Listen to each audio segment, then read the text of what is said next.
예, 반갑습니다. 오늘 저에게 주신 하나님 말씀은 마태복음 5장 3절입니다. 본문을 읽지요. 심령이 가난한 자는 복이 있나니 천국이 저희 것이며. 서론입니다. 심령이 가난한 자가 천국을 소유하는 거라면 천국을 누리지 못하는 사람은 심령이 부자라는 거지요. 이게 무슨 말일까요? 예레미야 17장 9절을 봅니다. 만물보다 거짓되고 심히 부패한 것은 마음이라 누가 능히 이를 알리오마는. 우리는 아무도 모릅니다. 우리의 마음이 얼마나 악한지 더러운지 아무도 모르죠. 그런데 하나님은, 그 마음을 창조하신 하나님은 아신단 말입니다. 나 여호와는 심령을 살피며 폐부를 시험하고 각각 그 행위와 그 행실대로 보응하나니. 하나님 우리 그렇게 창조하지 아니하셨는데 우린 그렇게 더러워져 버렸단 말입니다. 그러면 그 거짓되고 더러운 곳에 하나님 사실 수 있나요? 사실 수가 없죠. 그래서 그걸 고치시겠다는 겁니다.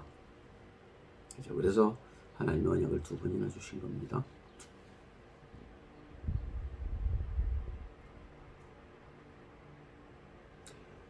그 원인이 창세기 3장 4절에서 7절 사이에 기록되어 있습니다.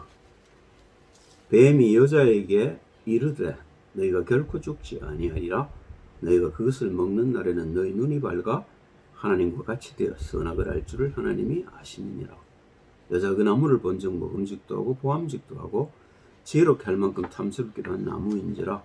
여자가 그 실과를 따먹고 자기와 함께 남편에게도 주매 그도 먹은지라. 예, 그들의 눈이 밝아 자기들의 몸이 벗은 줄을 알고 무화과 나무 잎을 엮어 치마를 하였더라. 별거 아닌 것처럼 보입니다만 언약을 대수롭게 여기지 않은 이브의 실수로 모든 인간은 저주 가운데 빠지게 된 거죠. 이 사건을 바울은 고린도후서 11장 3절에 이렇게 써놓고 있습니다. 뱀이 그 간계로 이와를 미혹해 한 것 같이 너희 마음이 그리스도를 향하는 진실함과 깨끗함에서 떠나 부패할까 두려워하노라. 첫 언약을 잃은 하와처럼 둘째 언약을 받은, 그리스도를 둘째 언약으로 받은 우리가 타락할까봐 바울이 지금 경고하는 겁니다. 여기 보면, 근데 영어로 보면 아주 기막히게 써놓은 게 있어요. 한번 읽어보겠습니다. 고린도 11장 3절입니다. But I fear lest somehow as the serpent deceived Eve by his craftiness, so your minds may be corrupted from the simplicity that is in Christ. 그 말은 무슨 말이냐면 그리스도 예수를 믿는다는 건 단순한 거라는 겁니다. 근데 우리는 마음이 너무 복잡해요. 우리 마음 속에 뭐가 들어있는지 우리 자신도 잘 모릅니다. 그걸 다 없애라는 거예요. 어떻게 없앱니까? 그래서 그리스도만 바라보라는 겁니다. 그죠? 그리스도께 우리의 모든 걸 집중하라는 거예요. 그걸 24시간 바라볼 수 있다면 그게 성령 충만이란 말입니다. 원래 우리는 그렇게 살도록 창조되었는데, 그죠? 그걸 놓쳐버린 겁니다. 그래서 하나가 둘이 된 것 같지만 그게 아니고요. 우리 속에는 수도 없이 많은 것이 사실은 그 죄로 인해 들어와 버린 겁니다. 이걸 해결하는 방법이 그리스도 예수밖에 없다는 거예요.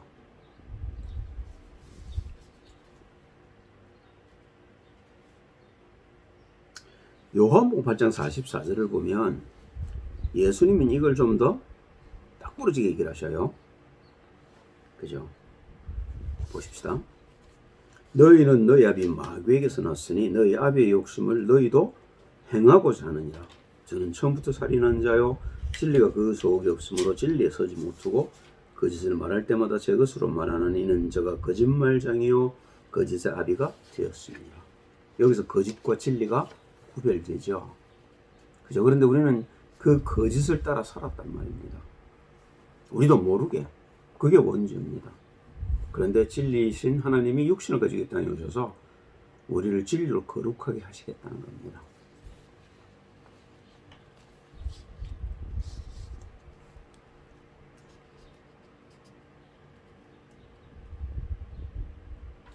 예수님 말씀은 우리가 아예 마귀의 종노릇하고 있다는 거죠.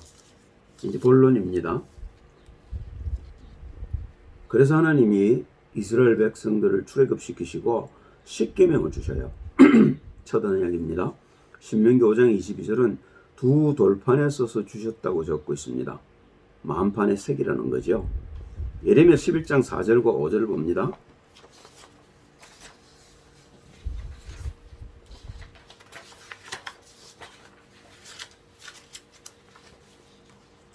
이 언약은 내가 너희 열조를 쇠풀무 애굽 땅에서 이끌어내던 날에 그들에게 명한 것이라. 곧 내가 이르기를 너희는 나의 목소리를 청종하고 나의 모든 명령을 좇아 행하라. 그리하면 너희는 내 백성이 되겠고 나는 너희 하나님이 되리라. 내가 또 너희 열조에게 한 맹세 곧 그들에게 젖과 꿀이 흐르는 땅을 주리라 하는 언약을 이루려 한 것인데 오늘날이 그것을 증거하느니라 하시기로 내가 대답하여 가로되 예레미야입니다. 아멘 여호와여 하였노라. 그 말은요, 첫 언약을 주시면서 가나안 땅을 가기로 약속하신 것처럼 너희가 지금 가나안을 살고 있지 않냐는 겁니다. 약속이 이루어지지 않았냐는 겁니다. 그런데 왜 또 말씀을 떠나느냐고 얘기하는 거죠. 11장 7절과 8절입니다.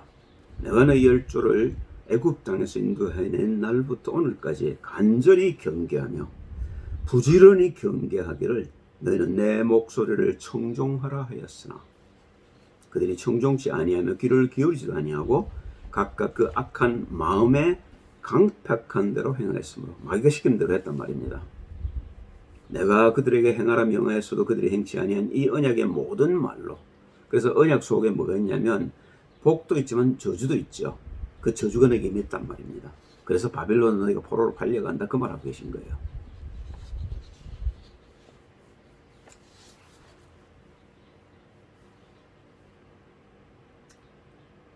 바울은 그러면 안 지켜도 되는 율법입니까? 율법 안 지켜도 되는 겁니까? 그럴 리가 없죠. 안 지켜도 되는 걸 왜 주시겠냐 말입니다. 그래서 로마서 7장 7절과 13절, 7절에서 13절 전체를 보아야 합니다만은 딱 두 줄만 제가 요약을 했어요. 7장 7절을 보면 율법을 주신 목적을 지금 바울이 얘기하고 있습니다. 그런즉 우리가 무슨 말하리요? 율법이 죄냐? 그럴 수 없느니라. 율법으로 말미암지 않고는 내가 죄를 알지 못하였으니 곧 율법이 탐내지 말라 하지 아니하였다면 내가 탐심을 알지 못하였으리라. 그 말은요, 내 속에 있는 탐심이 이게 악한 거란 말입니다. 이게 죄란 말이에요. 이게 마귀란 말입니다. 그런데 우리가 말씀을 보면서 하나님의 말씀과 내가 어긋날 적에 나를 고칠 생각을 하지 않냐고 하시는 말씀을 버려버린단 말입니다. 이게 이스라엘 백성들이 멸망하게 된 동기란 말입니다. 13절에 조금 더 강하게 얘기를 해놨어요. 그런즉 선한 것이 내게 사망이 되느냐. 그 율법이 그러면 나를 죽이놨는데 그럼 그 율법이 악한 거냐는 겁니다. 아니죠.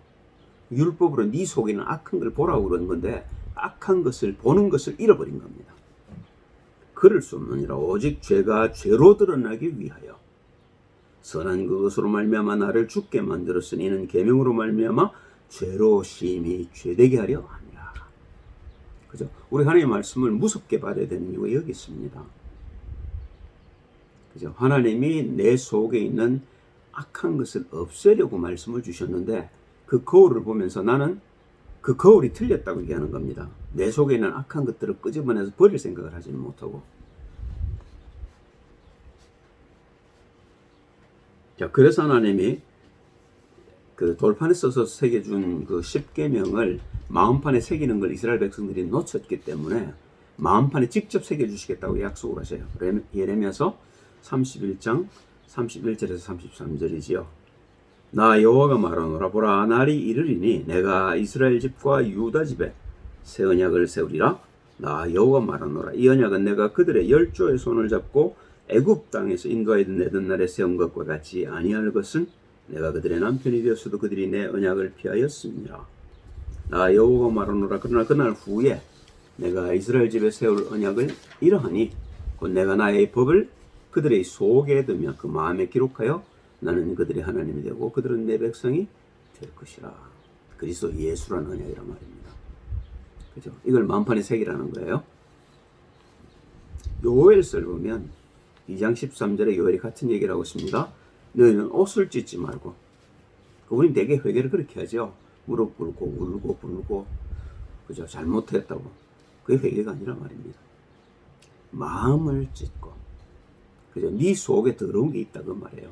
그걸 죽이라는 겁니다. 그죠? 그 방법으로 주신 게 십자가 부활이란 말이에요. 너희 하나님 여호와께로 돌아올지어다. 이게 우리를 하나님께 돌아가지 못하게 막고 있다 그 말이에요. 우리의 죄가. 그렇죠? 그는 은혜로우시며 자비로우시며 노하기를 더디하시며 이내가 크시사 뜻을 돌이켜 재앙을 내리지 아니하시나니. 하나님 참 신기한 것이요. 죄를 짓고 우리가 벌을 받을 때 회개하면 용서해 주셔요. 기가 차죠. 그런데 우리가 이게 회개할 줄 모른단 말입니다. 용서만 구하면 되는데, 아니 내가 잘못했습니다. 그러면 됩니다. 어떤 부모가 자식이 잘못했다는데 그 매를 대겠냐 말이에요. 그렇잖아요. 마태복음 22장 37절 40절을 보면 예수님도 비슷한 얘기를 하셔요. 율법사가 묻습니다. 어떤 계명이 제일 큽니까? 거기에 대한 대답을 하시죠. 37절에 40절입니다. 예수께서 가라사대 네 마음을 다하고 목숨을 다하고 뜻을 다하여 주 너의 하나님을 사랑하라 하셨으니 이것이 크고 첫째 되는 계명이요 둘째는 그와 같으니 네 이웃을 네 몸과 같이 사랑하라 하셨으니 이 두 계명의 온 율법과 선지자의 강령이니라. 구약 전체에 두 가지에 걸린다 그 말입니다. 구약이 강조하는 게 딱 두 가지란 말입니다. 첫째가 뭐냐면 하나님을 네가 마음을 다해 섬기라는 겁니다. 이걸 실패한 거예요. 그리고 그렇게 해서 네 속에 있는 죄를 쫓아내고 나면 그때는 네가 밝히 보고 네 이웃, 죄 가운데 있는 네 이웃들을 건져내라는 겁니다. 그게 네 이웃을 사랑하라는 말의 의미란 말입니다. 그런데 내가 그리스도 예수 속에는 이 복을 못 누리고 있으니까 어떡하죠? 이웃 사랑이 안 된단 말입니다. 그러니까 뭐를 우리가 실패했냐? 마음을 다하고 뜻을 다하고 목숨을 다해 하나님을 사랑하는 걸 우리가 실패했단 말입니다. 신명기 6장 5절 6절 말씀을 예수님이 인용하신 거죠. 너는 마음을 다하고 성품을 다하고 힘을 다해 네 하나님 여호와를 사랑하라. 오늘날 내가 네게 명하는 이 말씀을 너는 마음에 새기고, 그죠? 그게 물갈이 아닙니까? 내 속에 나쁜 것들을 걷어내고 새로운 것으로 채우라는 말 아닙니까?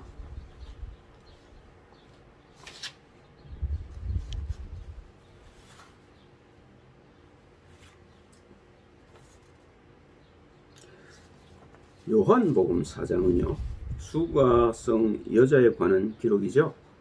유대인이면 상중하기를 꺼리던 사마리아 마을에 오신 예수님이 우물가에서 물길로 온 여자와 나눈 대화입니다. 예수님이 보통뿐이 아니라고 깨달은 여자가 처음 하는 질문이 예배에 관한 거죠. 보셔요. 네가 남편이 5 있고 지금 사는 건 네 남편도 아니다. 이렇게 얘기를 하니까 당장에 당신은 선지자군요. 이렇게 고백하고는 제일 처음에 묻는 게 뭐죠? 예배에 관한 겁니다. 이 부인이 갈급한 여자란 말입니다. 도대체 내가 하나님을 어떻게 섬기지? 거기에 대해 늘 골몰하고 있었다는 겁니다. 예수님이 거기에 대해 대답을 하시죠. 21절입니다. 예수께서 가라사대 여자여 내 말을 믿으라. 이 산에서도 말고 예루살렘에서도 말고 너희가 아버지께 예배할 때가 이르리라. 교회 가는 게 중요하지 않단 말입니다.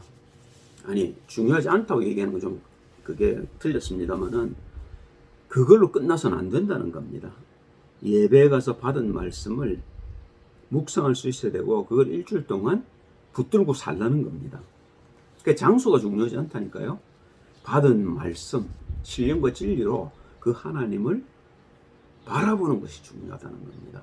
23절, 24절에 이런 얘기를 하고 있습니다. 아버지께 참으로 예배하는 자들은 신령과 진정으로 예배할 때라. 예배할 때가 오나니 곧 이때라. 아버지께서 이렇게 자기에게 예배하는 자들을 찾으시느니라. 혼자 앉아서 묵상할 때, 혼자서 내가 말씀을 붙들고 하나님과 씨름할 때, 그때 하나님 내게 은혜 주신다는 말이에요. 그렇죠? 이게 없는데 하나님께 은혜를 어떻게 받겠냐는 겁니다. 설교 말씀만 가지고는 우리가 충만한 은혜 속으로 들어가기가 어렵다는 겁니다. 개인적인 시간을 하나님과 가지라는 겁니다. 그게 마음을 다하고 뜻을 다하고 목숨을 다해 하나님을 사랑하라는 겁니다. 24절에 보니까 하나님은 영이시니 예배하는 자가 신령과 진정으로 예배할지니라. 그러니까 예루살렘도 아니고 그리림산도 아니라는 겁니다. 그죠? 무슨 좋은 교회도 아니고 많이 모이는 교회도 아니고, 그죠? 받은 말씀을 붙들고 기도하라는 겁니다. 묵상하라는 겁니다. 그죠? 그런데 우리가 받은 말씀을 묵상하는 걸 놓친 겁니다. 그죠? 그걸 정말로 그런가 하고 들여다보는 시간이 우리에게 없었다는 거죠.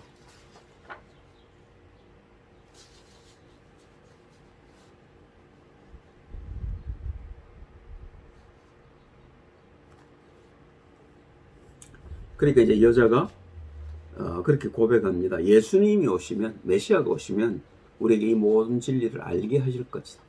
그때 예수님 대답이 뭐죠? 내게 말하는 내가 그러라. 내가 그리스도다 그 말이에요.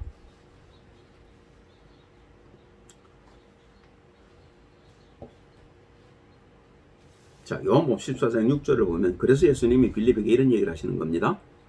내가 길이요 진리요 생명이니 나로 말미암지 않고는 아버지께로 올 자가 아무도 없느니라. 우리 하나님 만나는 길은 오직 한 길밖에 없다는 겁니다. 그게 자기라는 겁니다. 예수 그리스도. 그래서 마태복음 4장 19절에 보면 갈릴리로 이제 복음을 전하러 오셔서 처음 제자 둘을 만났을 때 안드레와 베드로죠. 그때 주님이 하신 말씀이 뭡니까? 나를 따라오너라. 내가 너로 사람을 낚는 어부가 되게 하리라. 그래서 따라오라는 겁니다. 와서 보고 배우라는 거죠. 그죠? 우리가 그리스도 예수를 믿는 사람들이 매주 예배를 보는 이유도 여기 있습니다. 주님의 음성을 듣겠다는 겁니다. 그리고 그걸 힘들지만 내가 쫓아가겠다는 겁니다. 내 속에 그 말씀을 받기를 거부하는 것들을 버리고 그 말씀을 생명을 붙들고 이제 주님 따라가겠습니다는 결단이라고 합니다. 자, 결론입니다. 요한복음 1장 12절에 우리가 마음에 새겨야 할 새 언약을 확인합니다. 그죠? 요한 1장 12절입니다. 영접하는 자, 곧 그 이름을 믿는 자들에게는 하나님 자녀가 되는 권세를 주셨습니다. 이게 새 언약이란 말입니다. 그죠? 그 이름을 믿는 자들에게는 하나님 자녀가 되는 권세를 주셨다는 겁니다. 그죠? 이게 대단한 이야기입니다. 하나님의 자녀가 되는 길이란 말입니다. 바울은 에베소서 6장 10절에서 18절에 믿는 자가 행해야 할 구체적인 자세를 보여줍니다. 좀 길긴 합니다만 중요하니까 읽죠. 정말로 너희가 주 안에서와 그 힘의 능력으로 강건하여지고, 우리는 어린아이지요. 사실은 그리스도 예수 안에서. 그래서 우리가 말씀을 통해 자라야 된다 그 말하는 겁니다. 마귀의 괴계를 능히 대적하기 위해, 마귀는 강한 자입니다. 우리의 힘으로는 못 이긴단 말입니다. 주의 말씀으로라야 우리가 이길 수 있죠. 하나님의 전신갑주를 입으라. 우리의 씨름은 혈과 육에 대한 것이 아니요 정사와 권세와 이 어두움의 세상 주관자들과 하늘에 있는 악의 영들에게 대하니라. 그러므로 하나님의 전신갑주를 취하라. 이는 악한 날에 너희가 능히 대적하고 모든 일을 행한 후에 서기 위함이라. 그런즉 서서 진리로 너희 허리띠를 띠고 의의 흉배를 붙이고 평안의 복음에 예배한 것으로 신을 신고 모든 것 위에 믿음의 방패를 가지고 이로써 능히 악한 자의 모든 화전을 소멸하고 구원의 투구와 성령의 검 곧 하나님의 말씀을 가지라. 모든 기도와 간구로 하되 무시로 성령 안에서 기도하고 이를 위하여 깨어 구하기를 항상 힘쓰며 여러 성도를 위하여 구하고. 그래서 전신갑주를 입으라는 겁니다. 그런데 오늘 말씀과 우리가 덧붙여서 주목해야 될 구절이 있습니다. 16절입니다. 한 번 더 읽죠. 모든 것 위에 믿음의 방패를 가지고. 그래서 예수께서 모든 걸 해결했단 말입니다. 더 이상 우리가 마귀가 쏘아대는 생각에 속을 필요가 없다는 겁니다. 마귀는 수도 없이 많은 생각을 쏘아줍니다. 이 불화살이라고 그래요. 그죠? 악한 자의 모든 화전이 불화살이란 말입니다. 화전을 소멸하라는 겁니다. 요걸 다른 말로 고린도서 10장 4절 5절에 바울은 이렇게 표현하고 있습니다. 우리의 싸우는 병기는 육체에 속한 것이 아니요 오직 하나님 앞에서 견고한 진을 파는 강력이라. 모든 이론을 파며 하나님 아는 것을 대적에 높아진 것을 다 파고 모든 생각을 사로잡아 그리스도에게 복종케 하니. 생각을 붙들지 말라는 거예요. 그 생각을 붙들면 어떻게 되죠? 그 생각이 금방 뿌리를 내립니다. 그리고 그 생각이 잡혀서 우리가 염려하게 되고 걱정하게 되죠. 아 진짜 어떡하지 이거? 아 이거 큰일 났네. 이렇게 되는 겁니다. 근데 그걸 주께 맡기라는 거예요. 아무것도 염려하지 말고 오직 모든 일에 기도와 간구로 내 구할 것을 감사함으로 하나님께 하리라. 그러면 모든 지각에 뛰어난 하나님의 평강이 내 마음과 생각을 그리스도 예수 안에서 지킬 것이라는 겁니다. 참 바울 보통 사람이 아니죠. 할렐루야.